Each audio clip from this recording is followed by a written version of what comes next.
Actually, today I just have one experimental practices with the cloud, so that I'm explaining here.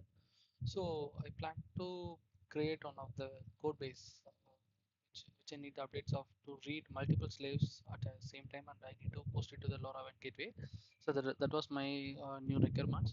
So with respect to that, I have already single slave ID code in the STM cube IDE.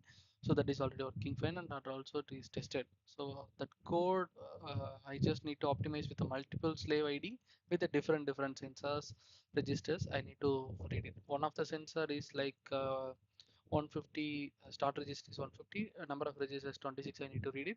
So rest of threes I need to read 0 to 5. So with the same device, and this all the data I need to send it for the gateway. So this is my requirement. So I'm calling it as a multiple slave, multi-slave. So this I'm just creating my requirements. So it's from my existing ideas. I just created this draft requirements. So with this, how I can get the data from Claude, and how I will get real code update. So those I will just walk through here. So usually this effort will take firmware development usually for more than 50 to 60 hours possibilities to implement these things. So here I clearly created my data requirements and also the high level changes.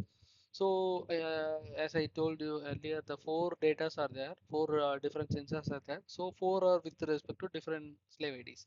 So those informations are there. So I need every minute sample, but that could not be possible to transfer for every minute to my gateway.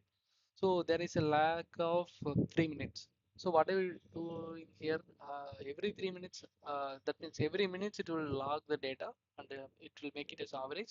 So wherever the packet is transferring, at that moment it is average data of the last 3 minutes data it will send.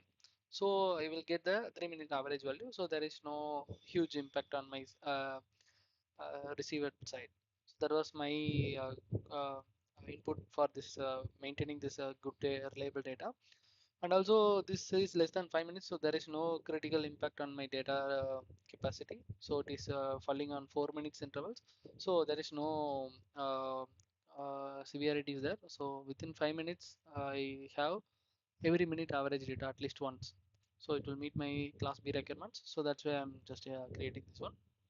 So that way I'm creating the sensor data averaging. So here I specifically take a reading of every minute and store the latest reading. When it is that transmission time, every 4 minutes the transmit average of the reading and collected during the previous 4 minute cycles. And include the Modbus slave in a payload. The purpose of here is I'm using the gateway side receiver is it will get on the device UI, and with respect device